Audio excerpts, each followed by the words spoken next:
Yang sekarang mungkin yang terjadi, Ingarso sung korupsi,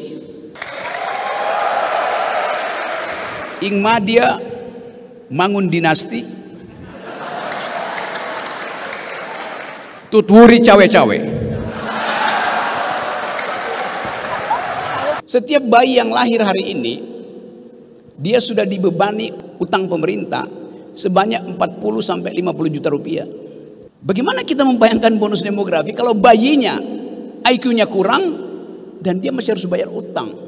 Bagaimana mungkin Anda bertanding dengan anak muda Singapura kalau IQ kita sekarang 70 sementara yang di Singapura itu udah 115. Dari awal kita udah kalah tuh. Karena nutrisi yang diperlukan oleh rahim perempuan untuk menghasilkan generasi berpikir, nutrisinya berubah menjadi aspal jalan tol.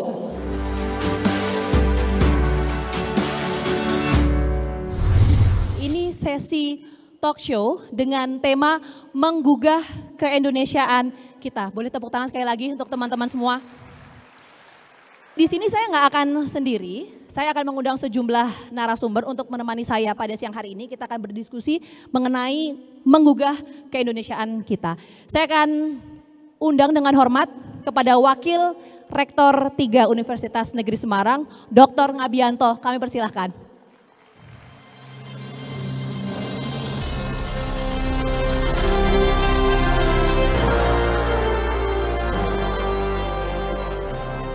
Oke. Selanjutnya kami juga turut mengundang ini founder ASA Indonesia sekaligus pernah menjabat sebagai Ketua KPK. Pak Abraham Samad, kami persilahkan.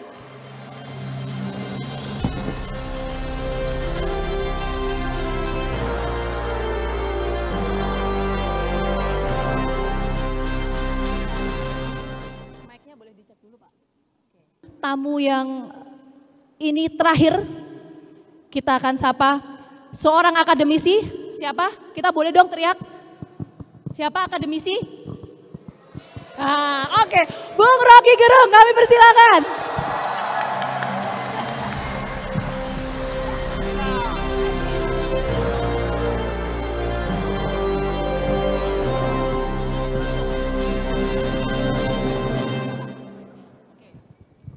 Pak, ke soal tema kita hari ini menggugah keindonesiaan kita. Ingarso sang tulodo, ing madio mangun karso, tutwuri handayani. Ing madia mangun karso, tutwuri handayani. Itu diucapkan ketika beliau memastikan bahwa pendidikan harus jadi penyumbang utama energi kemerdekaan. Pendidikan harus jadi penyumbang utama energi kemerdekaan. Sekarang yang dicita-citakan oleh Ki Hajar Dewantoro diulas di dalam statistik Asia bahwa IQ orang Indonesia itu cuma 70. Sementara Singapura 115, Vietnam 105. Jadi kalau kita bayangkan bahwa energi yang diucapkan oleh Ki Hajar Dewantoro dibatalkan oleh proyek-proyek pendidikan yang ngaco selama ini. Kan itu dasarnya kan. Yang sekarang mungkin yang terjadi, Ingarso sung korupsi,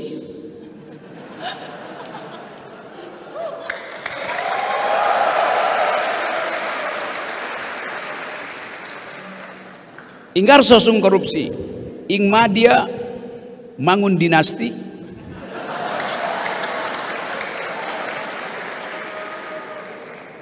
tutwuri cawe-cawe.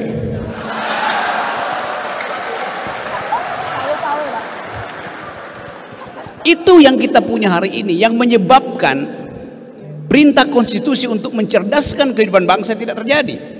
Perintah konstitusi untuk memelihara fakir miskin juga tidak kita peroleh. Hanya dua hal perintah konstitusi buat presiden. Satu, cerdaskan kehidupan bangsa. Dua, pelihara fakir miskin. Artinya tingkatkan IQ nasional dan jaga daya beli. Itu intinya. Jadi tadi kalau Mbak moderator Vina bertanya tentang grafik aktivitas mahasiswa. Dari dulu mahasiswa selalu terlibat di dalam momen-momen kritis ketika dua perintah konstitusi itu diabaikan oleh pemimpin. Kan yang akan dapat akibat dari gagalnya sistem pendidikan kita adalah mereka yang dijanjikan untuk jadi bonus demografi di 2045. Bagaimana mungkin Anda bertanding dengan anak muda Singapura kalau IQ kita sekarang 70 sementara yang di Singapura itu udah 115. Dari awal kita udah kalah tuh. Karena nutrisi yang diperlukan oleh rahim perempuan untuk menghasilkan generasi berpikir, nutrisinya berubah menjadi aspal jalan tol. Trade off-nya jelas di situ. Dan itu yang diperlihatkan juga oleh statistik bahwa per hari ini stunting itu, kekurangan nutrisi pada bayi, setiap 4 kelahiran bayi 1 pasti kekurangan gizi karena prevalensinya kita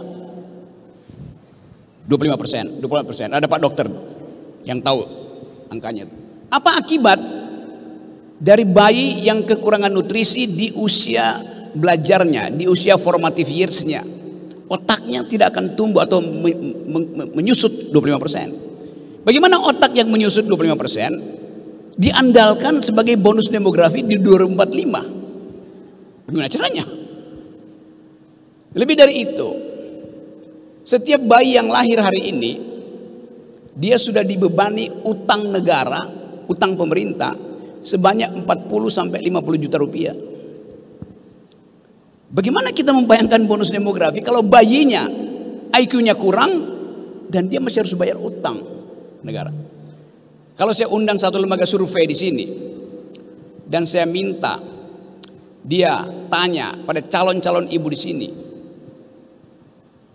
mau nggak Anda melahirkan bayi yang pasti otaknya menyusut dan harus bayar utang? Mungkin ibunya bilang iya, saya ambil risiko itu. Tapi coba respondennya adalah si bayi. Bayinya nggak mau pasti. Dia akan artinya ogah, nggak mau lahir. Kalau bayinya rasional, kalau bayinya lulusan UNES,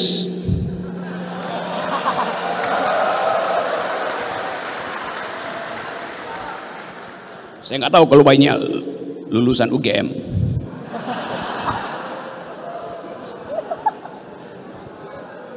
Kan itu yang ada di kepala kita kan.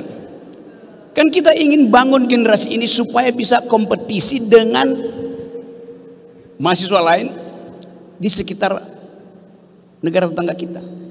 Kalau misalnya pemerintah mengatakan bahwa kalian mahasiswa Indonesia akan punya pendapatan 3 kali lipat dari hari ini, ya bagus.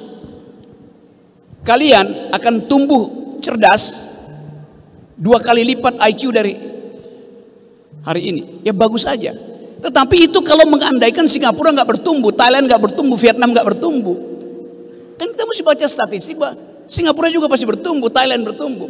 Jadi buat apa daya beli kita bertumbuh 3 kali lipat kalau Singapura bertumbuh 7 kali lipat, kalau Vietnam bertumbuh 10 kali lipat? Ya sama juga. Secara absolut kita miskin. Kan itu dasarnya kan. Itu sebetulnya penipuan-penipuan statistik yang dibikin oleh negara. Sekarang masih soal generasi baru tuh. Apa pikiran generasi baru tentang masa depan dunia? Bulan lalu saya muter-muter Eropa, bicara dengan banyak teman-teman muda di Eropa termasuk orang Indonesia. Mereka bilang begini, kami yang dapat beasiswa dari negara bahkan gak ingin pulang ke Indonesia. Karena mereka melihat tidak ada potensi bagi mereka untuk hidup sejahtera di negara sendiri. Kita pertanyakan kebangsaan mereka di mana, patriotisme mereka di mana. Tapi kita juga tahu bahwa mereka melihat secara jujur bahwa negeri ini ada di dalam ambang kebangkrutan. Dengan hutang 17.000 dan pendapatan GDP kita itu mendekati 3,4% dalam batas yang bahaya. Jadi kalau kita bicara tentang menggugah keindonesiaan, kita gugah keindonesiaan dengan fakta-fakta yang ada hari ini. Bukan sekedar menimbulkan semangat optimisme yang palsu. Itu pentingnya kita speak up. bicara tentang keadaan. Lakukan public outcry, jangan speak up aja. Ada outcry, ada kemarahan yang diucapkan. Tapi tentu itu membutuhkan kecerdasan. Kita marah secara metodologis supaya nggak dianggap kita sedang membenci pemerintah. Kita marah karena kalkulasi-kalkulasi rasional dalam pembuatan kebijakan publik tidak masuk akal. Kemarin ada problem dengan ibu kota sehingga Presiden Jokowi akhirnya jadi agen properti itu. Mau menjual IKN itu pada pengusaha-pengusaha properti di Singapura. Dan saya ngomong dengan beberapa teman di Singapura, mereka bingung. Apa yang dia mau beli? Barangnya nggak ada. Potensi, susah. Yang kita sebut sebagai IKN, sebagai surga, ada air terjun, ada burung terbang kiri kanan, bersih, itu hanya ada di laptop Pak Jokowi. Lalu itu kita mau jujur katakan itu. Jadi kita balik lagi pada tema. Ini tema yang bagus. Saatnya mahasiswa stand up for your right and speak up. Demi hak-hak masa depan kita.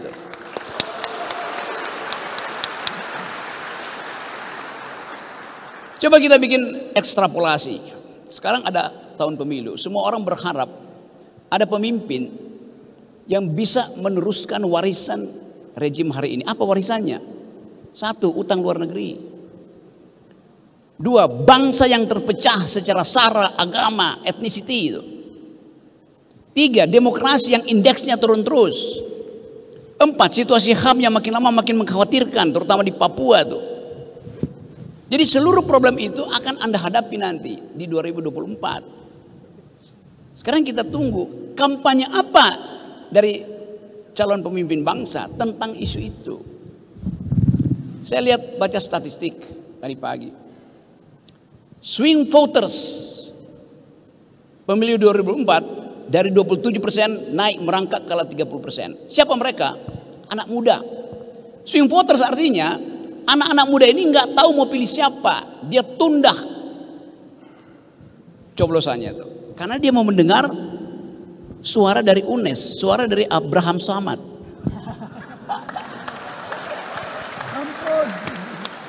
Ya, serius. Anak-anak muda yang disurvei itu, yang 27% tidak memberi poin pada apa yang ada sekarang. Mereka menunggu isu. Waktu di cross tabulasi, apa isunya? Mereka menunggu ada pemimpin yang paham tentang environmental ethics, green economy. Ada pemimpin yang paham tentang global security. 2 isu itu, isu strategis di dunia, bukan cuma di Indonesia. Jadi kalian sebetulnya, kalau saya duga, kalian pasti swing voters yang menunggu pengarahan dari Rocky Gerung. Karena waktu di cross tabulasi, swing voters itu adalah para penonton ILC dan FNN, di mana tiap hari saya ngoceh tentang environmental ethics dan global security problem. Ada tokoh-tokoh agama di situ. Jadi Anda sebetulnya sedang menyumbang pada harapan baru, harus ada pikiran alternatif tentang bangsa ini. Itu yang tidak, kita nggak tahu apa yang dipercakapkan di balik layar koalisi-koalisi itu. Yang seringkali nggak masuk akal. Coba saya kasih contoh bagaimana nggak masuk akal. PDIP misalnya, ide kebangsaan dia adalah keadilan sosial. Keadilan sosial versi apa? Marxisme, kapitalisme. Pasti versi sosialistis. Karena Bung Karno anti imperialisme, Ki Hajar Dewantoro anti imperialisme. Maka PDIP ideologi politiknya adalah sosialistik. Lalu Sandiaga Uno diundang untuk jadi cawapres oleh P3. Apakah Sandiaga Uno Muslim? Muslim. Apakah orientasinya Islam? Bukan. Kapitalis. Jadi apa kebutuhan PDIP dengan Sandiaga Uno? Amplop. Itu aja. Sangat pragmatis. Ya. Erick Thohir juga begitu. Apakah Erick Thohir mewakili NU? Tidak. Dia mewakili konglomerasi, mewakili oligarki. Jadi kejujuran itu yang mesti kita pertanyakan hari ini. Nah, saya terangkan itu bukan untuk memprovokasi, karena UNES mengundang saya mengambil risiko juga kan.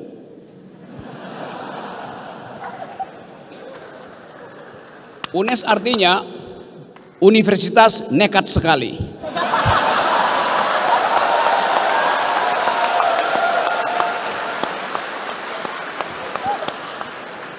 Tapi perubahan hanya bisa dimulai oleh kenekatan. Bukan oleh kaum pragmatis, bukan oleh kaum oportunis. Jadi saya tahu bahwa energi di ruangan ini ada energi untuk menghendaki perubahan. Nah tadi balik pada pertanyaan Vina tadi. Di mana posisi mahasiswa sepanjang periode reformasi ini? Waktu kita mulai reformasi tahun 98, saya bawa mahasiswa saya demo di Semanggi dan di Uber-Uber oleh Brimob. Mahasiswa saya masuk ke ruang parkir Atmajaya, masih di Uber kita lompat pagar, nyampenya di got di belakang Atmajaya. Saya bawa mahasiswa saya, mahasiswa filsafat UI. Teman saya, Khatib Basri, yang kemudian jadi Menteri Keuangan, bawa mahasiswa dia dari Fakultas Ekonomi. Jadi kita dulu membawa mahasiswa kita untuk demo karena menghendaki perubahan. Saya ambil risiko. Banyak dosen yang turun ke jalan membawa mahasiswa sendiri. Rektor bahkan ngompori mahasiswa untuk turun ke jalan. Pada waktu itu zaman Orde Baru. Sekarang zaman reformasi, idenya adalah kampus merdeka, merdeka belajar. Kampus merdeka tapi rektornya dirantai.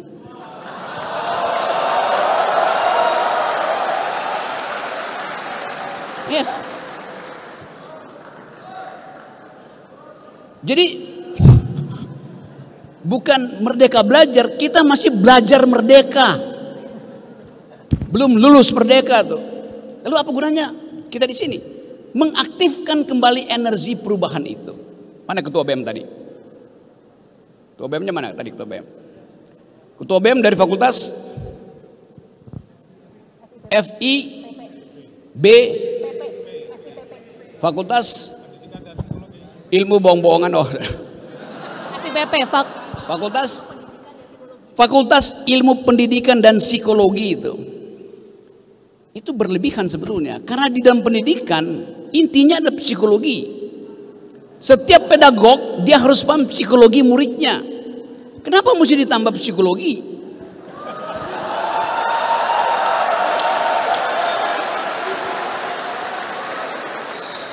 Saya tahu akal-akalannya. Karena kalau hanya disebut fakultas pendidikan, seolah-olah cuma mau jadi guru. Gak ada orang sekarang yang mau jadi guru. Karena gajinya kurang. Sekaligus maka diakalinlah fakultas pendidikan dan psikologi. Supaya bisa buka klinik konsultasi. Jadi psikolog misalnya. Tambahan. Sama dengan fakultas ekonomi. Ditambah lagi sekarang fakultas ekonomi dan bisnis. Supaya aspek bisnisnya itu lebih kuat daripada ilmu ekonomi. Kan itu intinya kan. Jadi ini permainan-permainan ya ditambah-tambahkan lah supaya kelihatan keren tuh.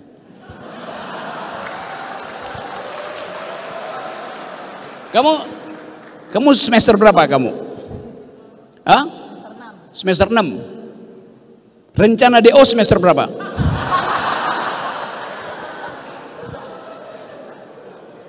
Kenapa nggak ada rencana DO? Kenapa mesti lulus? Karena ijazah itu penanda dia bisa cari kerjaan. Padahal ijazah Anda bertumbuk, perusahaan Anda akan bilang, saya cari di Google ya, Anda pernah berpikir apa selama ada di UNES? Pernah melakukan inovasi apa yang bisa dipamerkan di ruang inovasi itu? Kalau nggak ada, bertumpuk pun ijazahmu, korporasi bilang nggak, saya nggak perlu saudara itu. Karena nggak ada fasilitas untuk membiayai saudara dalam keadaan saudara baru punya ijazah tuh. Nggak ada. Jadi tabunglah prestasi sejak dari semester 1. Kalau prestasi sudah numpuk, bilang aja pada dosen, semester 4 saya mau DO Pak. Karena saya udah tahu semua peralatan untuk hidup, untuk bertahan hidup. Sering saya terangkan bahwa ijazah itu hanya tanda seseorang pernah sekolah, bukan tanda dia pernah berpikir.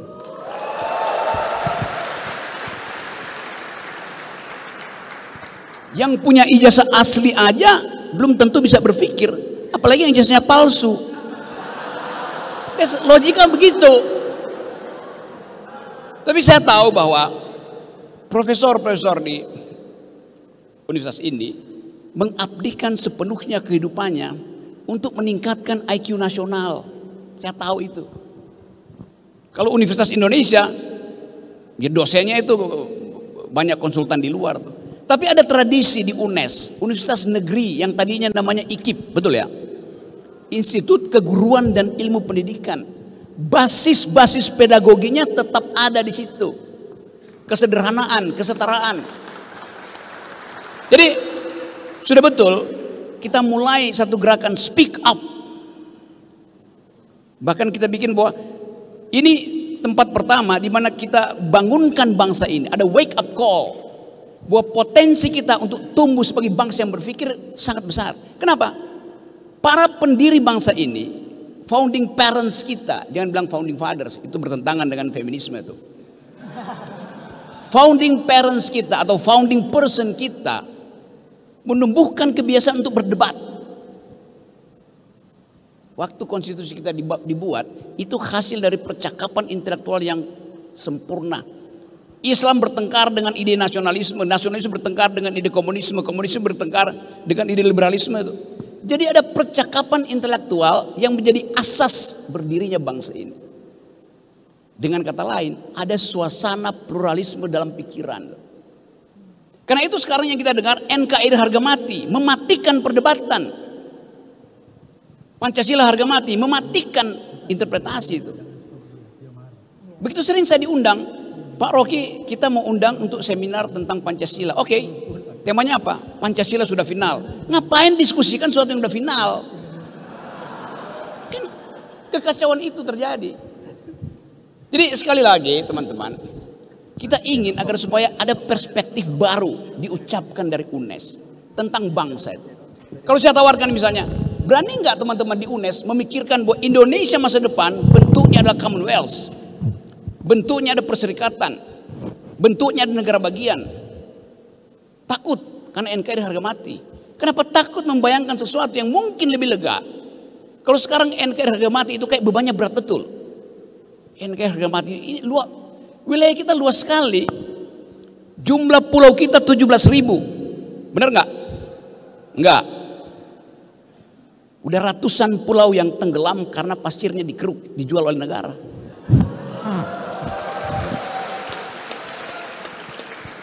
Yang membahayakan ekologi, pasir yang digali dari pantai Semarang itu merusak ekologi Semarang. Pasirnya dibawa ke Tangerang untuk reklamasi, merusak ekologi Tangerang. Karena pasir di sini bisa beda dengan pasir di sana. Kimianya pasir di sini bisa jadi racun buat ikan-ikan yang di Tangerang. Kimia tanahnya berbeda tuh. Apalagi yang dijual ke Singapura. Jadi dunia ini sedang diasuh oleh dua grammar. Satu adalah environmental ethics.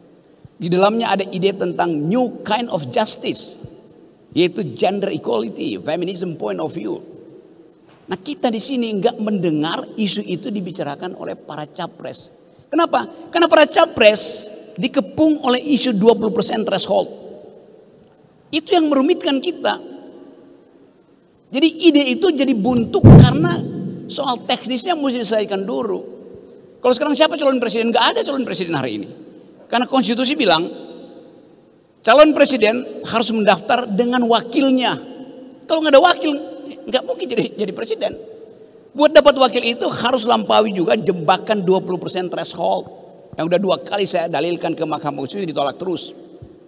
Ngapain ada threshold? Kalau 0% udah bebas. Anies sudah dapat calon wakil presiden, Ganjar punya calon wakil presiden, Prabowo calon wakil presiden. Jadi udah. Kalau itu udah terjadi di sini akan berderet di situ. Anies di situ. Prabowo di situ. Ganjar kursinya habis.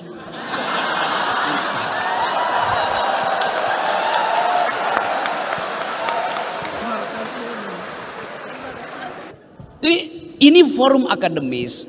Kita mungkin bisa berikan kritik dalam bentuk satir. Kemampuan kita mengabstraksikan persoalan. Kelucuan itu ada di otak, bukan pada tubuh itu. Nah teman-teman, sebelum beralih menjadi delik, saya mau mengucapkan satu hal bahwa ini bangsa yang sedang berpikir. Nation in thinking, nation in waiting. Jadi sekali lagi saya senang diundang oleh UNES, Universitas Nekat Sekali, dan ASA, Akal Sehat Abraham. Tapi oke, itu pengantarnya, nanti kita bicara panjang lebar. Tapi izinkan saya nanti kira-kira 3:30 saya mesti ke bandara. Karena masih mengurus hal-hal lain yang juga sama, itu isu kebangsaan. Saya kira itu pengantar, nanti silakan diskusi ya. Assalamualaikum warahmatullahi wabarakatuh.